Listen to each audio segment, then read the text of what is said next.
Kinetics is concerned with the rate of chemical reactions. So the first thing we want to do is talk about how we define a rate, how we characterize how fast a reaction is occurring.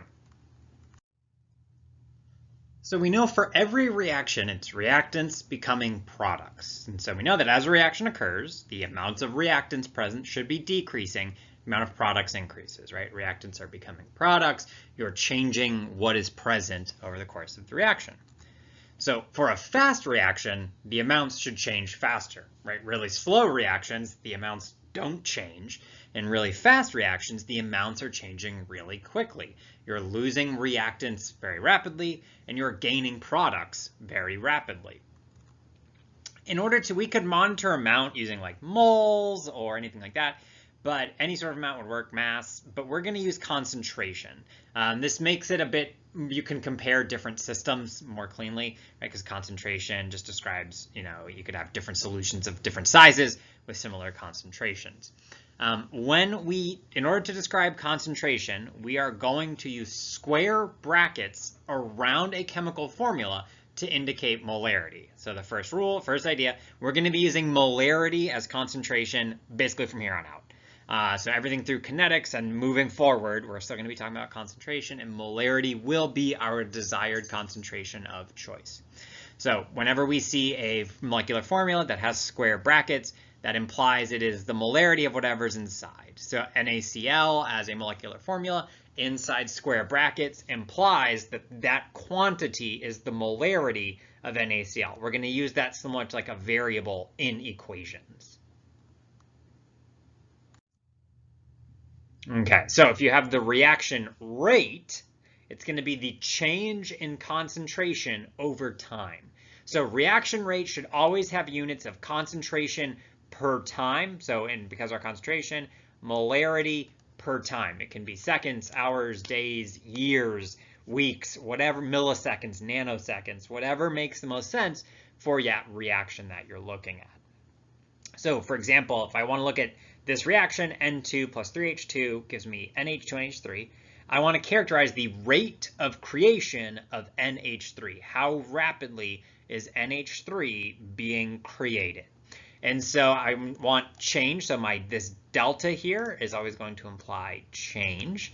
Remember, the square brackets are the molarity of that compound, so molarity of ammonia, divided by change in time, so delta T.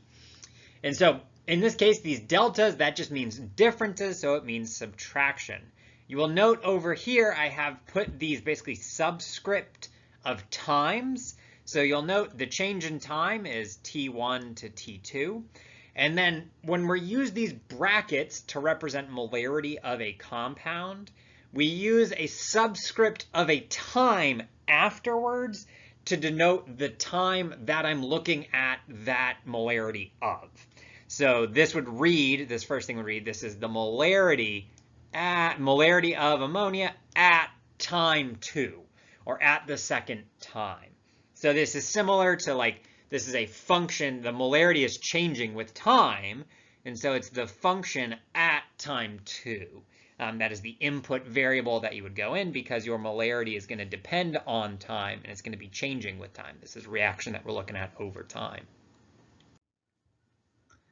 So if we actually look at some actual data, say you perform this experiment and you looked at your concentration of ammonia over time, it's a product, so the concentration is increasing on our graph, which is what we would hope because we're making products. That's good. Our reaction is successful. It has observable kinetics. It's not, very, very, very, very, very slow. So when we want to actually calculate out these rates, what we would do is we would pick, say, 2 points. So we started at time equals 0 seconds and time equals 60 seconds. So we just did this over 4 minutes. 60, 60, we're looking like that.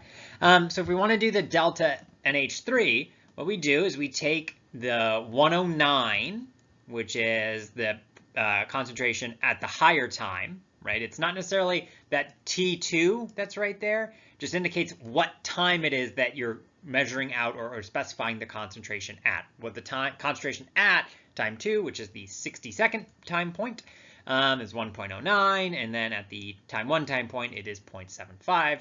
and then we divide by the 60 seconds to get us the molar per second. And so what we can see is that molar per second basically is giving us the slope. You'll note this is the slope formula that we're looking at here, rise over run. Rise is the change in concentration. Run would be the change in time. And so we can see that you're getting 0.0057 molar per second. So that's actually pretty good growth. That's pretty high. And so we're doing pretty well. If we look at, say, a different set of points, because we just ran this experiment over time, we could plug in their numbers. You will note now 109 is the first time point, so that's why it's showing up right here. And then we can take that out, and we can see that we get 0.003. That is a smaller value than before, and so the rate has slowed down, indicative of the fact that the slope is more shallow between the second and third point. And this trend continues. We can see that they kind of shallow out and then shallow. So we can see that over time, the rate of a reaction varies. It starts out, in this case, it's going pretty quickly, and then it starts to slow down. That's actually a standard or expected behavior, that reactions tend to slow down over time. And so this is great. We can calculate these average rates, but we're still kind of leaving something to be lacking. We want to be able to calculate like this, but we want to also be able to move forward. And so that's why we can calculate what's called an instantaneous rate. Instead of looking at a slope between 2 points, so the blue line on this is showing, say, the change in concentration over time. So now it's decreasing because, say, I'm looking at a reactant species. So say I'm decreasing my concentration over time. Instead of picking, what I was doing before was, say, picking a point here and a point here and calculating out the slope between those 2 points. Obviously, that's not slope, but not secant. But, that's the idea, right? We picked 2 points. And so you can see that depending on where you pick those 2 points, it's really going to vary.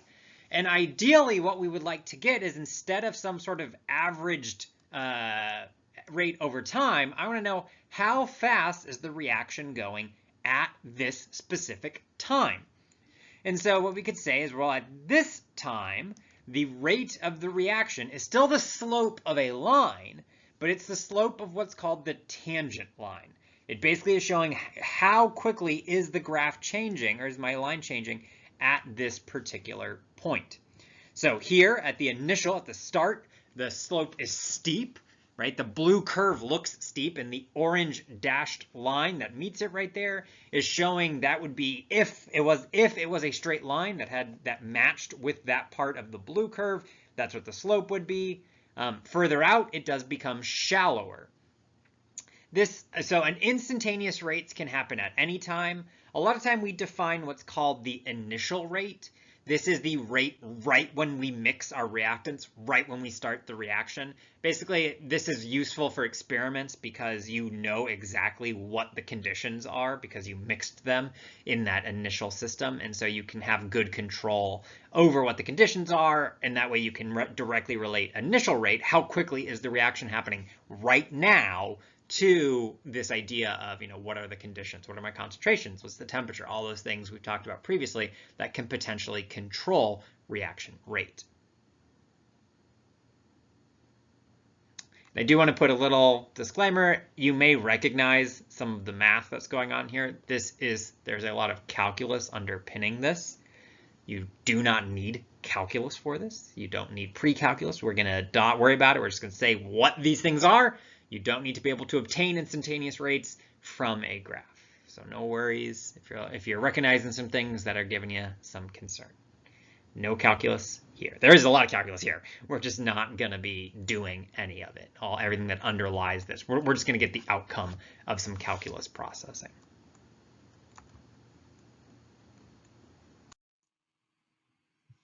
All right, making our way forward. We're looking for questions on participation 128. See you in the next video.